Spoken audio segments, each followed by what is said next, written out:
Well, hello and welcome to the GMODISM channel. This is your host Eric, and we're here for a little comprehensive ship hull armoring guide.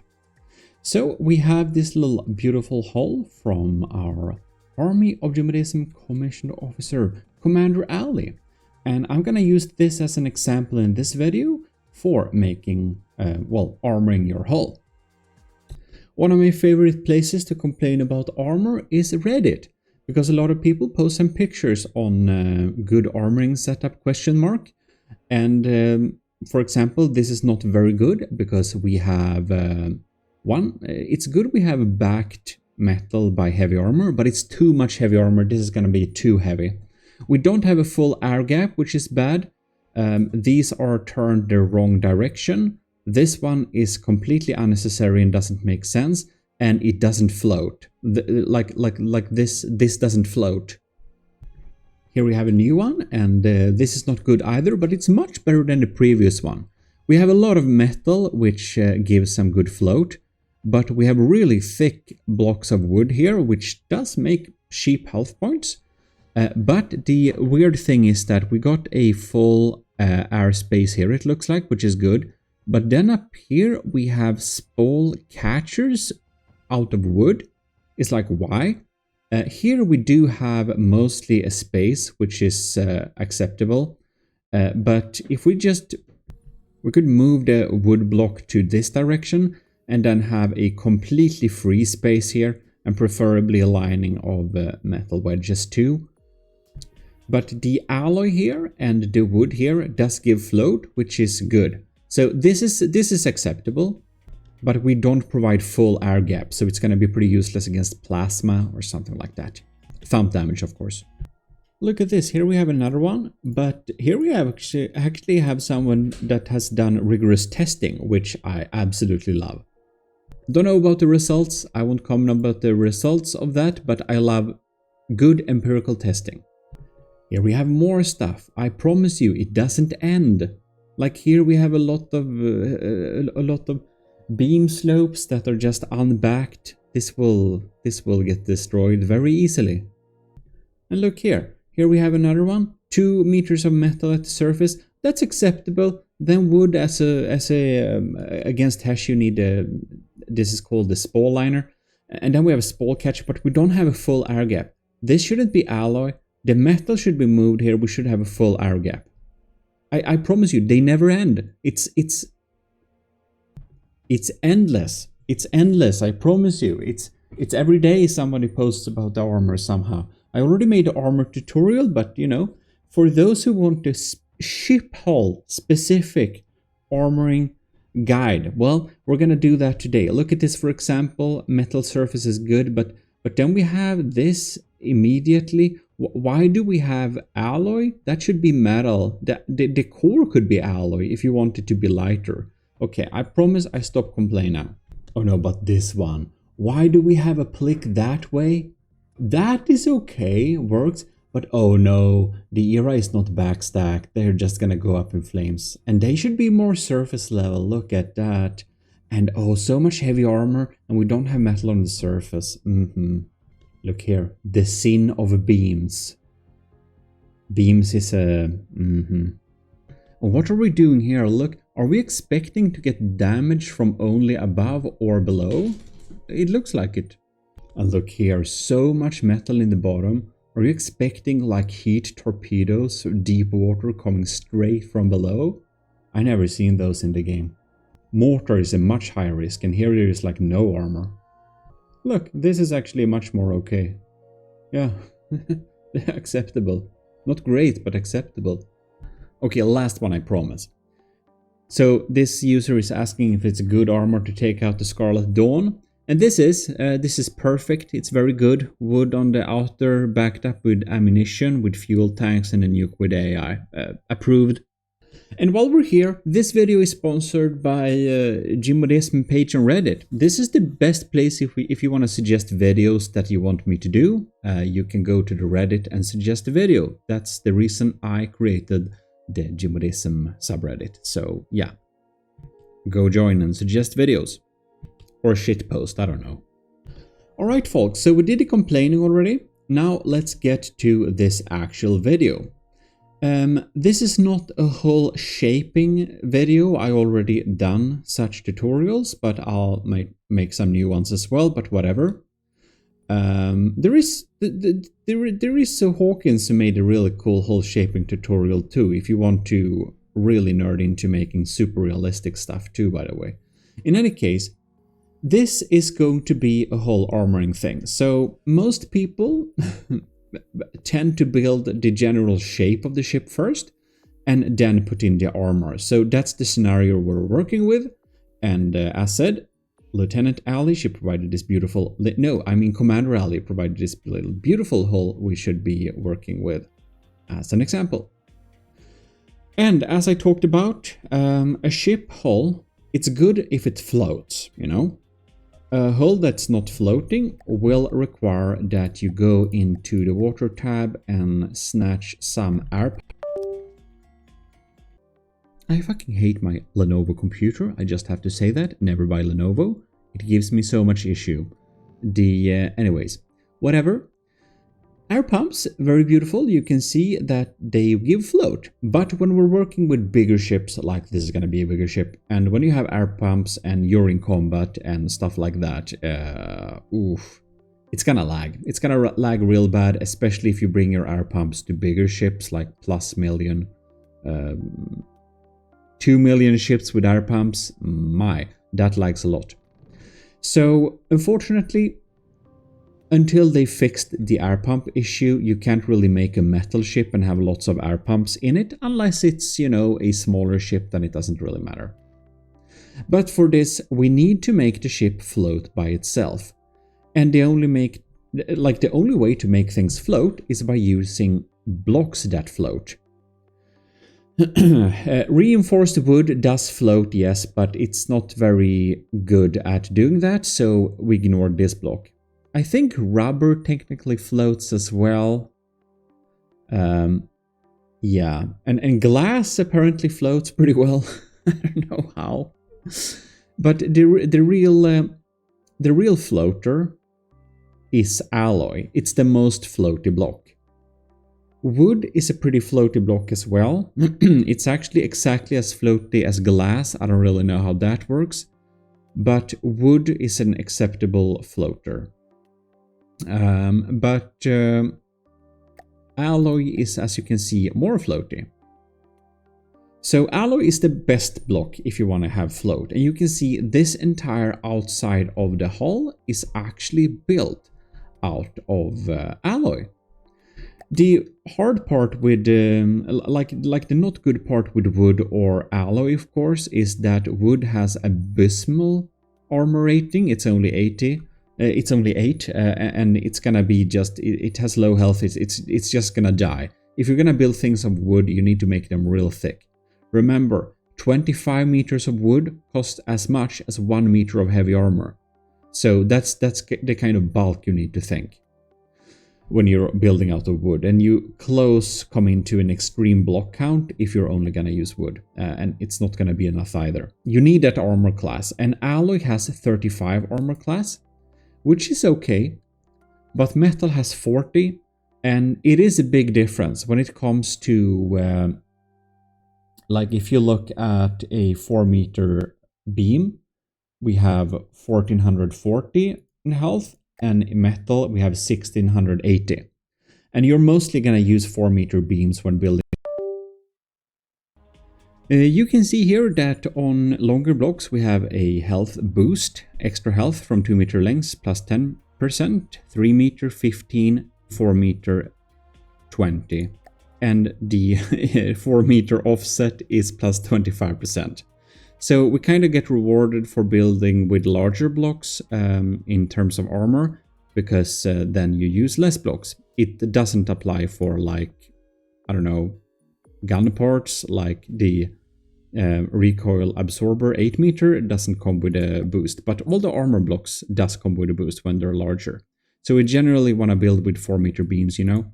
And as you can see, the effective health of the metal beam is a good bit higher than the alloy beam, when you calculate the 20% increase and of course the 5% extra armor. Not 5%, 5 extra armor units. This is 35 and this is 40. Right, so usually we want the exterior layer to be metal. Now this is alloy, and alloy works as an exterior layer for ship. Alloy has two advantages. It's more stealthy. It does not get detected as easily by radar. So if you want to have a stealthy ship, then you can have alloy. And if you need to have a very light ship, like you don't want to have a lot of heavy blocks at all because you want that speed, you want that lightness, you want that maneuverability, well, then you shouldn't have too much armor anyways, and building thin with maybe 2 meters of alloy is enough in that case if you really want to go with speed. You can also use wood. It's pretty light as well, but alloy is about half as light. But if you are not trying to maximize making a super lightweight ship, the best thing is of course to actually have an exterior layer of metal. And that's pretty easy to set up. You can do an armor refit, change the alloy to metal, and we can keep our colors. And there we go. Now we have a metal exterior, which also means we don't really float anymore. Alright, I'm gonna take this little thing here onto the platform, and we will be just attaching the hoplite here so it doesn't bob around while we are designing. Beautiful. Now let us go into it, and I can show you some different examples of practical armoring for this application. So I'm just gonna do some sample armors. Basically here. Right, stupid Lenovo keeps disconnecting my good mic, so we're back with the other mic, which is pretty good, which somehow works better. I don't know. It's weird. Lenovo laptop, don't get that. Anyways, we are looking at this little hull here, and we are gonna build some example armors, as I just said. The thing is, when we're looking at a hull like this, if we have like a 1 meter thick hull, it's going to be pretty vulnerable. You need to have it backed up by another layer. So the first layer of any hull should be 2 meters or more. The reason why we have 2 meters is that you can see here on our little tool that down here we have an armor class of, is it 40? And if we look here, we have 43. And that's weird because alloy has, of course, 35 as armor class. But the thing is, it's getting backed by the block behind it. So, if you look at this here, when it's backed by alloy, we have an armor class of 47. And if it's backed by metal, we have an armor class of 48. So you do get a bonus of the metal, like the layer behind of it. And you do get a little bit more bonus from having metal behind it than you get from having alloy behind it. But even if we have something like, for example, stone or wood, we still get a bonus. For the stone, we have 43 now, boosted by 3. And for metal backed by wood, we have 41, so a very tiny little boost. The thing is, it doesn't care if you have even more blocks behind it. So if you have like extra blocks like that, when we look, it's still 48. It only calculates like 1 layer extra. So you don't get additional bonuses from having even thicker armor. But having at least 2 meter thick armor does give you the armor boost on the surface, which is a very cheap way to get extra armor boosting. Now, if I would make a light ship, I would have 1 meter of metal and then 1 meter of alloy behind it. But this is a pretty large ship, and I think we can get away with having 2 meters of metal as well. So that's what we're gonna do. 1 armor class extra is actually, that actually counts. It's a reasonable amount extra. So we're gonna use the 4-meter beams and basically coat this ship in the inside. Basically, of course, activating the mirror plane, so we don't need to do everything multiple times. There is another ship armoring strategy too, which is basically big bulk and no armor at all. And if you want to have that, you can instead use square corners for the outside. If you want to have like a, I don't know, torpedo detonating layer or something like that, maybe a little bit outside the main armor, you could have some type of layer like that too, if you want to keep the explosions from torpedoes or the like a little bit further away from your hull. But in any case, before we armor this thing up, we need to think about one thing, and that is, where are we gonna get shot? If we know we're gonna have a left-sider, for example, we only need to armor the left side of the ship seriously. If we're gonna have a double broadsider, like it's gonna fight, or a circle at distance, if you're gonna fight using the broadside, any of the sides, well, then we need to like armor both of the sides. And if this is gonna be a front-sider, we really need to only armor up the front of the ship, since we don't need to waste materials on areas that will not be used, basically. But I'm gonna do a general armor, or if you don't really know yet, it's better to armor each side equally, and you can change behaviors later on if you are not particularly sure what type of armor you're gonna go for. All right. I'm going to start armoring this vessel. So we do want to make sure we use another color so it's easier to see if we added 1 meter extra of thickness or not. And at some point, we're going to have weird little areas where we need to fill them up with a single block. And this is a perfect opportunity to put in some surge protectors. The surge protectors attract EMP damage, and it's really good to have on extremities of stuff. So if we get hit by a torpedo coming from the front that has a lot of EMP, then they will be sucked up by these positions instead of going and killing something important. Usually optimizing for these small surge protectors is better spent materials than the more expensive ones. All right. So we are just going to continue trying to use as large beams as possible and filling out the space.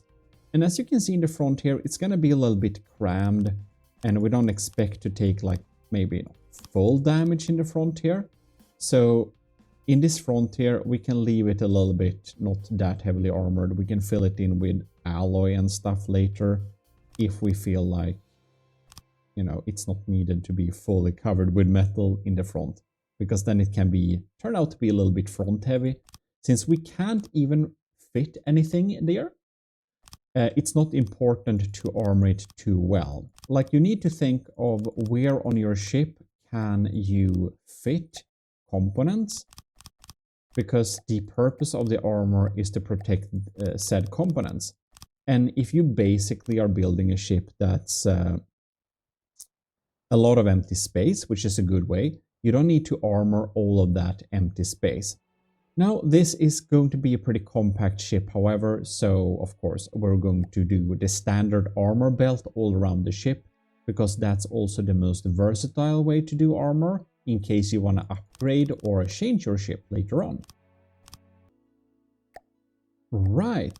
So now we have covered up some areas here. So we basically have an extra layer of metal.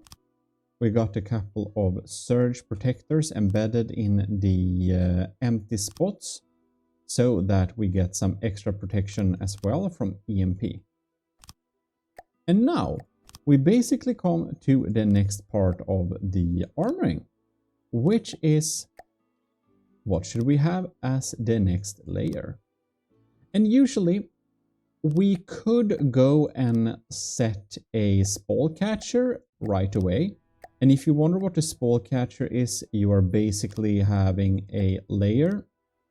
When a shaped charge from a missile or a heat shell, a anti-tank thing, comes and injects spalls on the inside of your armor, that can totally wreck your interior parts. So what you usually do is you have a layer of spall catchers. And these can be placed directly on this layer. So when the heat is being spawned, the spalls are catched on this beam slope area. Now, the beam slope also decreases kinetic damage, since if a kinetic shell comes in here and hits this angle, the damage will be less. We are armoring an already shaped hull, but if you want to have a hull that's optimized for anti-kinetic damage, it's better to have a sloped hull for this, for example. And a lot of shells aren't having infinite speed, which means that they come in a slight curve from above. So then the angle they hit when the spall catcher is placed this angle is more acute than if it's placed this angle, because then it will be a less acute angle, since the shell will come in here from slightly above, and then the minimized damage will be slightly lower from that. So that's why we put them in this direction, the spall catchers. The spall catchers should be of a material of high AP value. You can have spall catchers of either applique panels, but that's pretty expensive for what it does, because it doesn't have a lot of health to back it up with. You can have spall catchers of alloy, but it's really better to just have spall catchers of metal. And if you want to go a little bit expensive and want to have a really good spall catcher, having a spall catcher of heavy armor, like a beam slope of heavy armor, is your best bet. But the thing is that there is a specific type of shell that can be pretty scary, which is called HESH. And HESH will produce a very scary spall dependent on what it hits, and it's gonna calculate the last layer of armor it hits pretty high. So spalls generated from this metal beam will be pretty scary, but they would be even more scary if they were generated from if the inner layer was heavy armor, for example. A way to mitigate this issue is actually to have a spall liner of wood. So you can have a layer of wood on the inside here, so you have 2 meters of metal for armor, and then a spall liner of wood. And the wood happens also to be the block that has most health points with the lowest cost. So this is a good health point booster. Now the disadvantage of wood is that it's pretty easy to destroy, so it's good to protect it from by 2 layers of metal in front of it. But the nice thing with it is that it gives very cheap float values. This is giving us buoyancy so that we can float at a very low cost. So even though some people really opt for crazy HESH designs, and then of course this would be very valuable. It doesn't work with the spall liner, however, for heat shells or shaped charges from missiles, annoyingly enough. It's only for the APS HESH shell. But I'm going to include a layer of spall lining on the inside on this vessel, because one, it gives me good float, it gives me cheap extra health points, and it will protect me if the HESH comes. Alright, and now we have basically covered the inside with wood, a little layer here. So we have it spall lined as well. And I believe this is gonna float now even, so let's test that out. And as you can see, we are now floating at a pretty okay level, it seems like. Oh no, we're a little bit heavy-ish. Yeah, of course. We have added very little wood. But even with this, we can still float. I think it's like, I don't know the exact ratio, but like 1 meter block of wood per a 4 meter beam of metal or something like that makes us kind of weightless, I think it was. Anyways, in water. So it's pretty easy to be buoyant, but we are unloaded right now. We need a lot of more float, and that's mostly going to come from alloy. We can't use a lot of wood for flotation in the inside because we don't have the space to add that much wood, because they're floaty, yes, but we need the armor too for the internal pieces like that. And alloy is really good as internal armor. But now we come to the spall liner section, which is done right. I mean the spall catcher section. And the really important part with this is that you can't, like you can add it directly on top of here. But if you do this, you'll come into another big problem. I see if I can showcase this to you with just the in-game tools here. If we do like this and select the damage dealing tools, we have, well, this is an explosion, but I thought more of a, here we have the debug tool. So if we hit this with a plasma slab, bam, it's leaking through. The damage is leaking through. But if we hit this side with a plasma blast, this is untouched. Let me slightly increase the plasma charge a little bit here. So we can say bam, it goes straight through, no protection. Whereas this, bam, this is still there. When you need to defend against some damage types like plasma, like thump damage, you need to have fully separated layers. And what counts as a separated layer is a full air block. If you add this here, if you add some applique panels, it will not be calculated as a full air gap anymore. So the gap between the pieces, like it needs to be nothing in between. It needs to be air, just air for a full meter. And no blocks in between that kind of messes your thing up. So we are going to add this layer, but it's going to be a full air gap. That's one of my most important tips in this video, because I know a lot of the Reddit armor will not teach you this. We are going to either have them out of heavy armor or we're going to have them out of metal, because metal is the best armor points for the cost, and heavy armor is, well, a lot of armor and probably the best place where you can have heavy armor. If you're gonna use heavy armor, which you don't always need to use, that's a really good place to have heavy armor. But a lot of people like to use heavy armor in their armor schemes.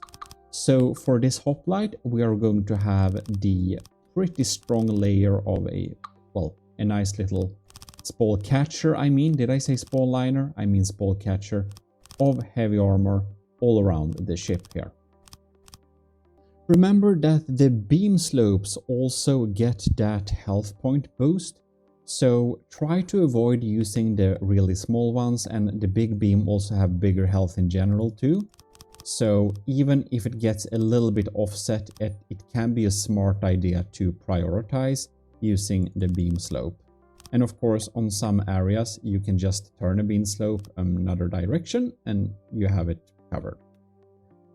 So here we basically have finished the spall catching layer on the ship. And this will add a lot of weight. Like one block of heavy armor has 200 weight. It's really heavy. And we need to offset this with alloy. So we could back up this layer with another layer of heavy armor if we would like to have the maximum strength spall catcher basically, but we don't need that, that's unnecessary. And backing it up with metal would be of course more sturdy, but now we need to prioritize not being too heavy. So we're gonna back up this layer with a single layer of alloy. And we probably need to have more alloy inside the ship. This is going to be a pretty dense armored design that is going to require less spot armor on things like turrets and whatnot, the interior parts.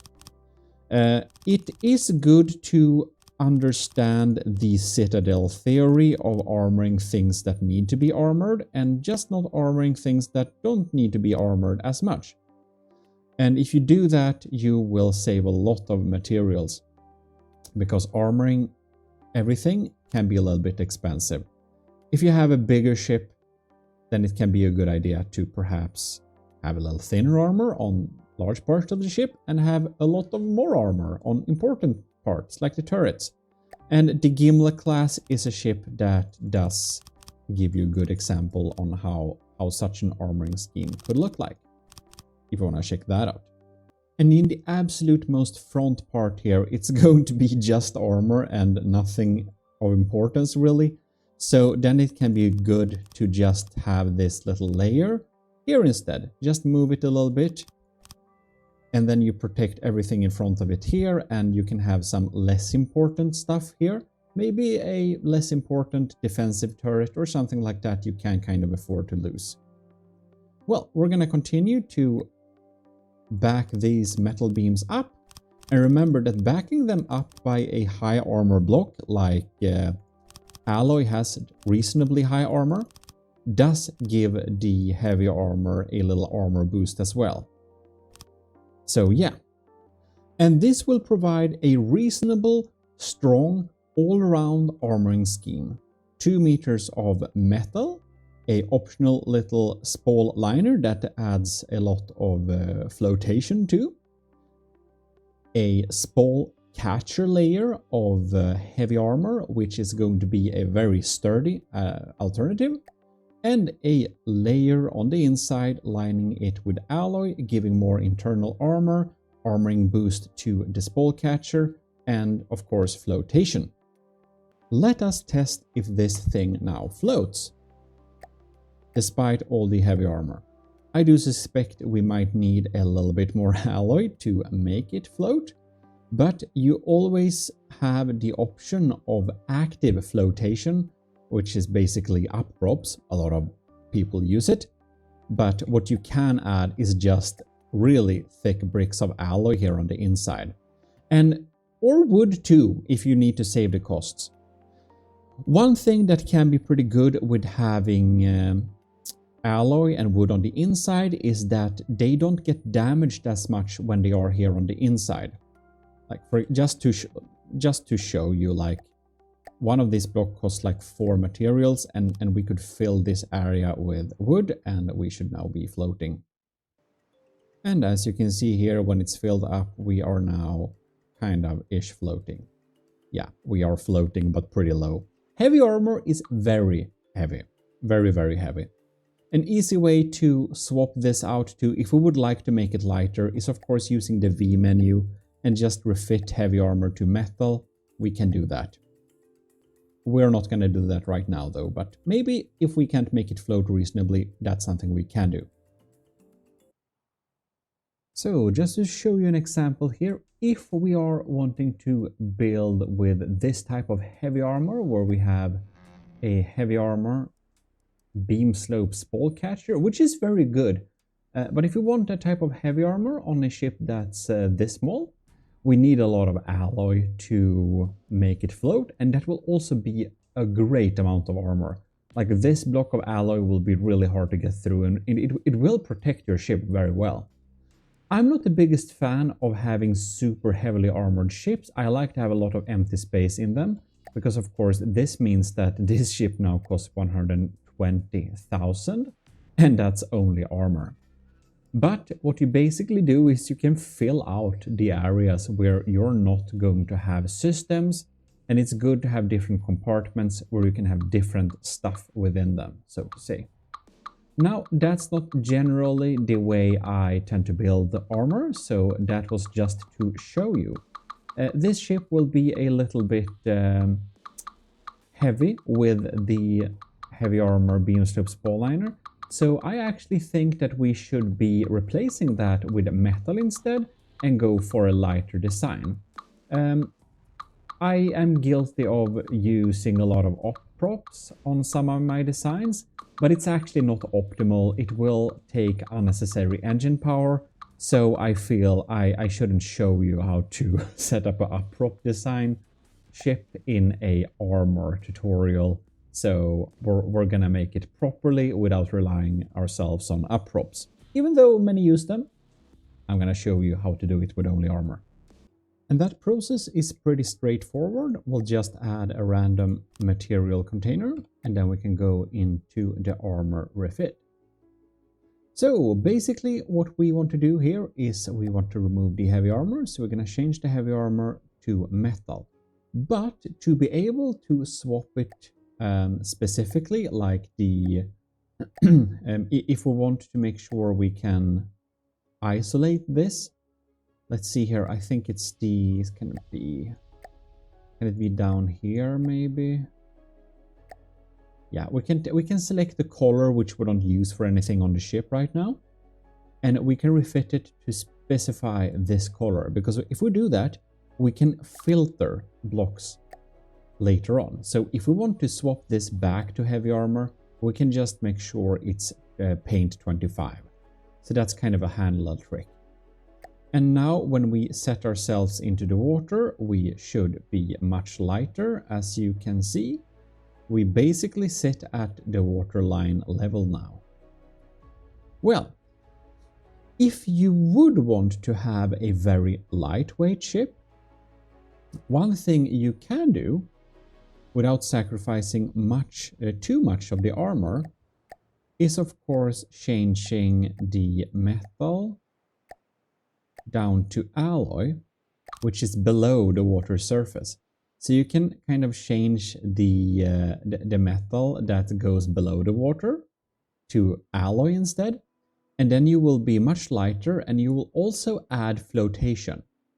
And you can usually get away with doing this because most of the shells will hit you over the water surface anyways. So this can be a good place to have this armor be alloy instead. Now, the armor in between here, the second layer with metal, was however not swapped. So if you want to have a lightweight design, by the way, like if you want to build a really light ship, the only thing you need to do now is basically swap all the metal that is not this fall liner. So fleet main color, if you go in here, and it can be a smart idea to save before you do this. You can keep color, and now we have that, and then we just need to do it with the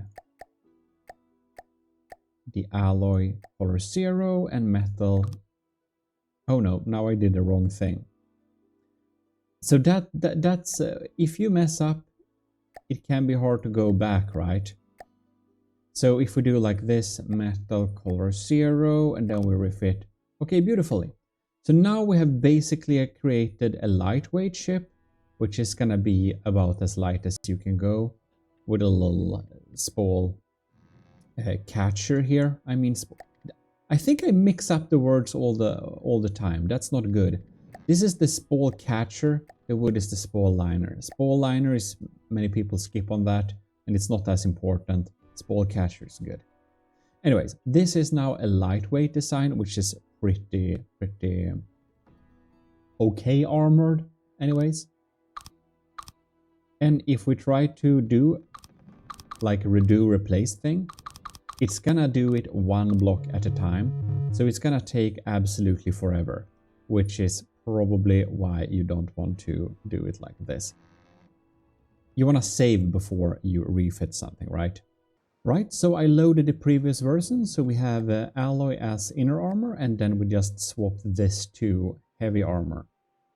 One way then to have a little middle ground to add more float but still not make it worse armor is to take this specific layer, which is underwater, and replace this with alloy. Since you are gonna have less hits usually, except if your enemy opts for this tactic, but you're gonna have less underwater.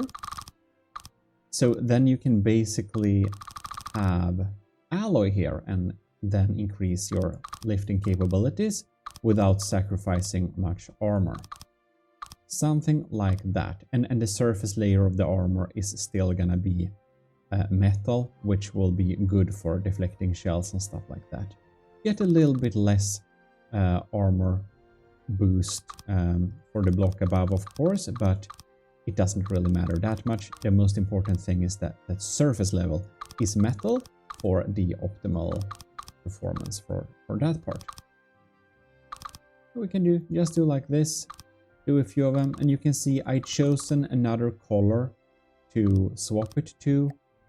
Now that I'm not gonna really use for anything build-wise, so I can swap it back later if I want to. Like that. Since we did now remove the heavy armor, we do need to boost our general armor a little bit. So we're going to add for internal armor in the main citadel of the thing, we're going to add another layer of alloy just to make sure that we have a little bit of sturdiness going on here.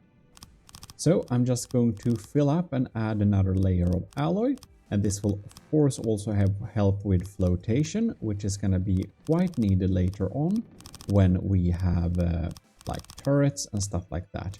I usually like to keep my armor centered to stuff that really matters, like on the turret themselves, for example, is a good way to have some armor.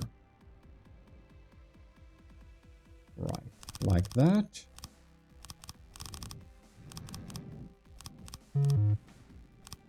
Perfect. For most ships that you're gonna meet, the damage is going to come from the side, which is why the armor from the side is the most important. Personally, I find it very rare that the damage comes from precisely underneath. Maybe now with breadboard torpedoes, this will be a more common thing, but really, I really never seen that somebody successfully making missiles or torpedoes in that case that come from exactly below. So honestly, one layer of metal is usually a-okay. I usually tend to add like a layer of alloy in the bottom too for flotation if we need that and get some sturdiness. But really, it doesn't really matter that much. If the armor goes down to the bottom here, it's gonna catch most of the things anyways. What you do want to do, however, is if you're gonna install a turret, let's pretend we're gonna install a turret here. You want to replace some of the blocks which the turret is stand on by heavy armor blocks so that they don't really go, like the entire turret doesn't fall off in case somebody shoots a railgun that just goes through all this bottom layer. That would be really sad. So this can work as a little fixation point for a turret.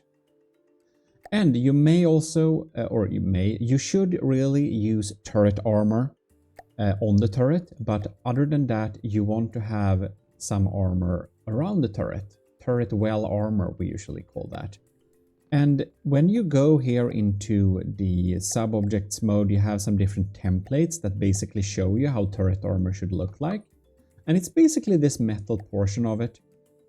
And dependent on what you want, your budget, your weight and stuff like that, you usually want it like at least 2 meters of metal. If not that, you can have one layer of heavy armor and you have some turret armor on the turret well.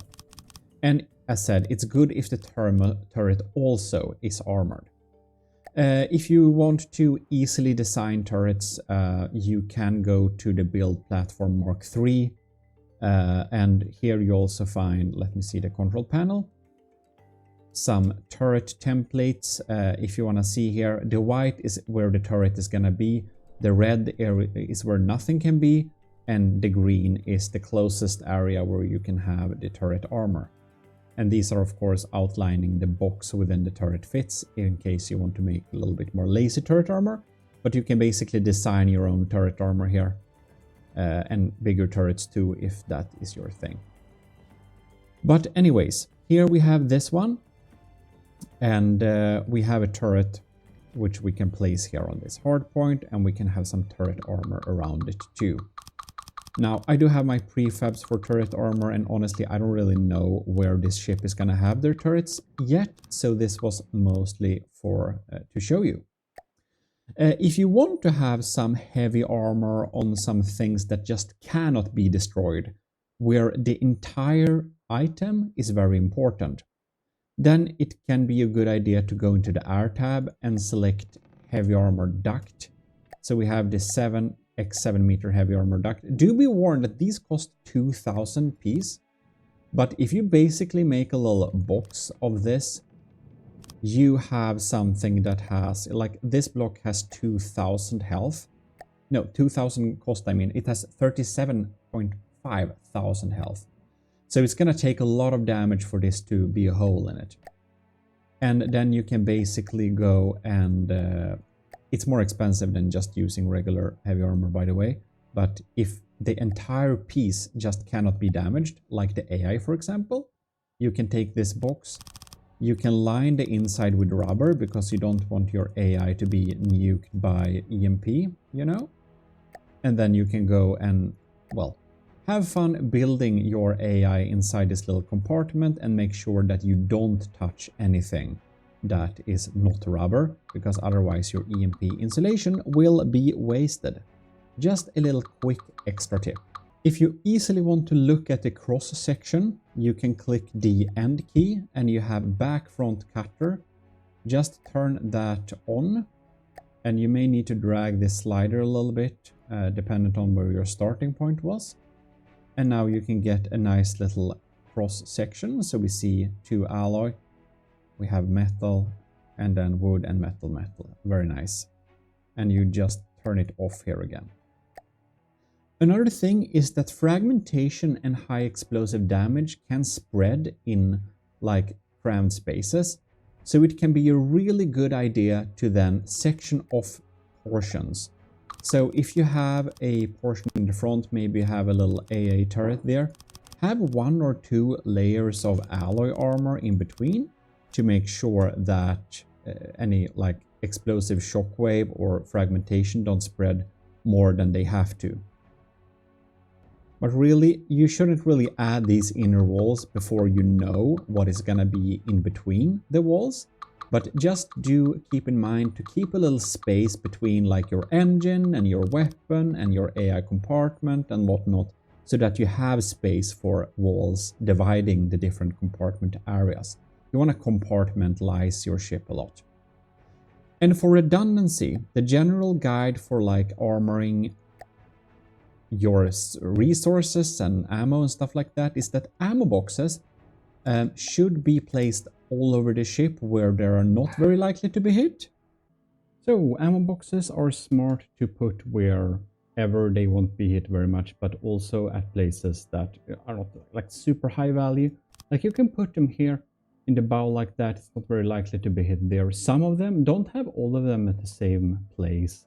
Like maybe you don't have anything important here, you can stick an ammo box here. The important thing is to not put them around something very important, and don't mix it with fuel. Ammo can be stored over water, underwater, doesn't matter.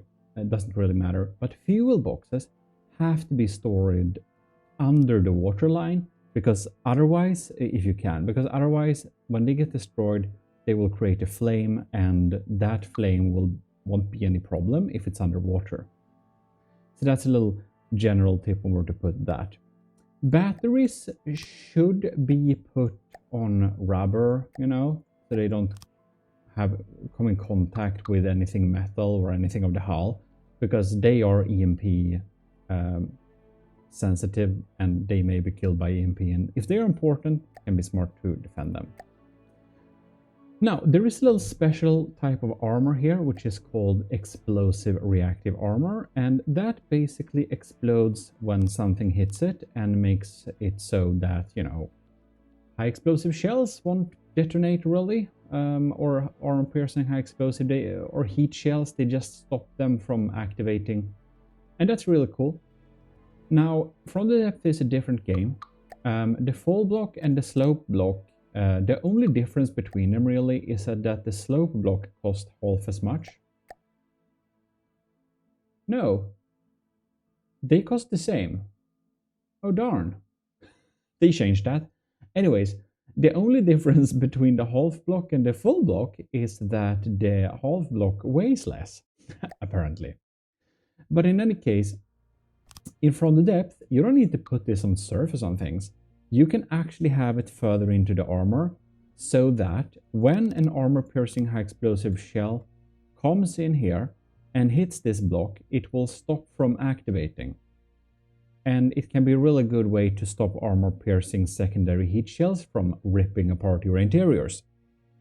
So, you generally don't want this as a part in the armor belt, really. You want to use this at specific locations, maybe your AI or maybe APS or cram turrets that are a little bit sensitive to having like armor-piercing explosive things ripping up the part from the inside.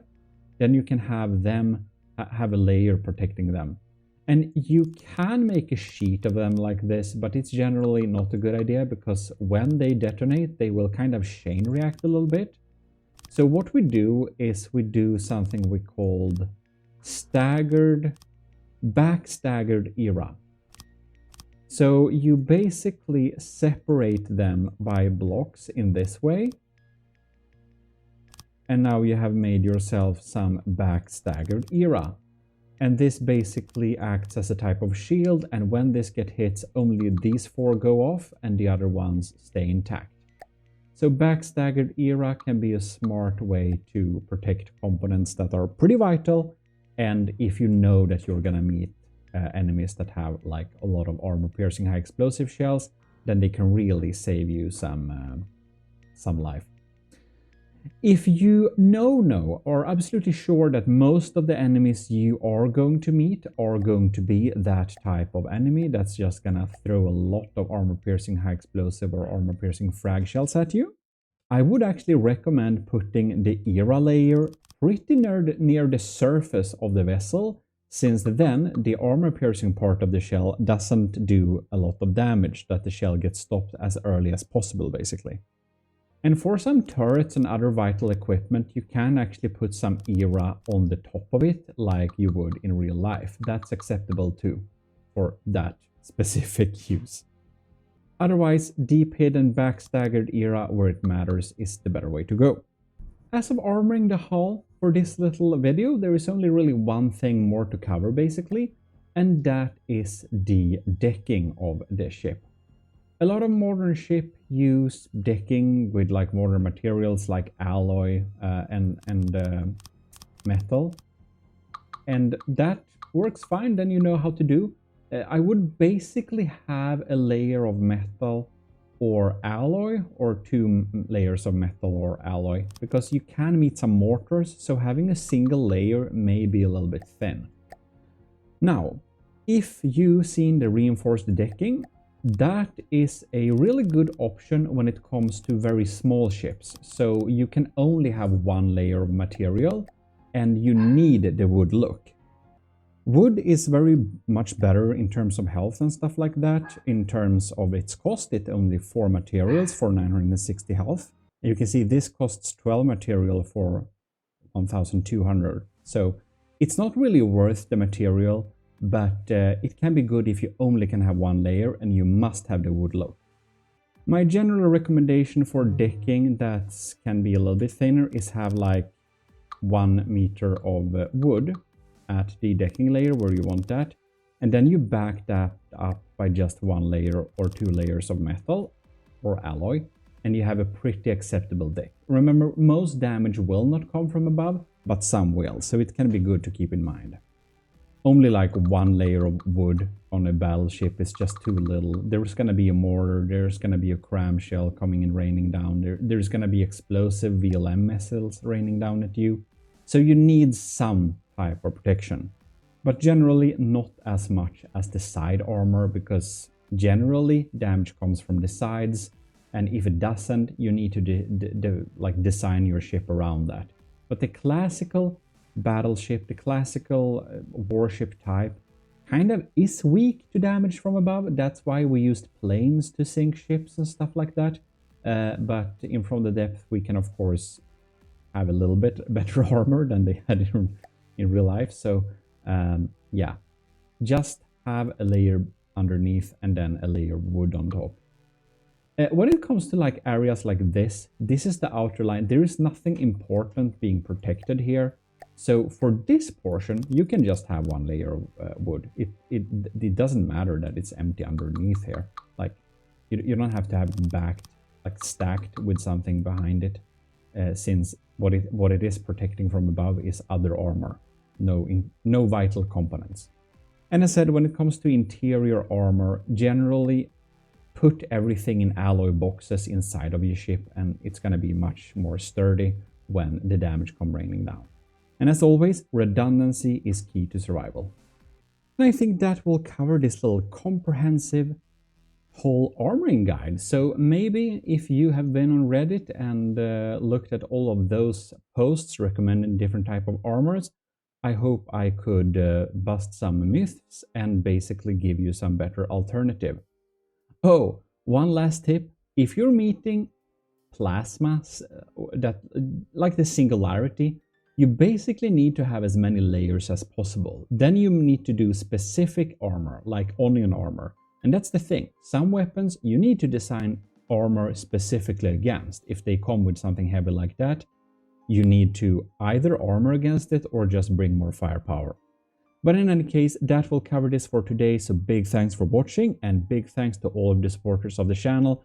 Admiral Dragons X62, Commodore All-Around Gamer, Commanders Ali, Ben Wilkie, Cameron Dixon, Sven Vendervalde, our lieutenants, Anto, Gravy, Daniel Saikin, Owen, Parbagreed, Vincent Veritas, Volkite, Rick Prell, Scooby Rocks, and all the cadets. And of course, everyone in the Ecclesiarchy of GMODISM. This is your host, Eric, and we're signing out. Please like the video and do subscribe if you haven't already.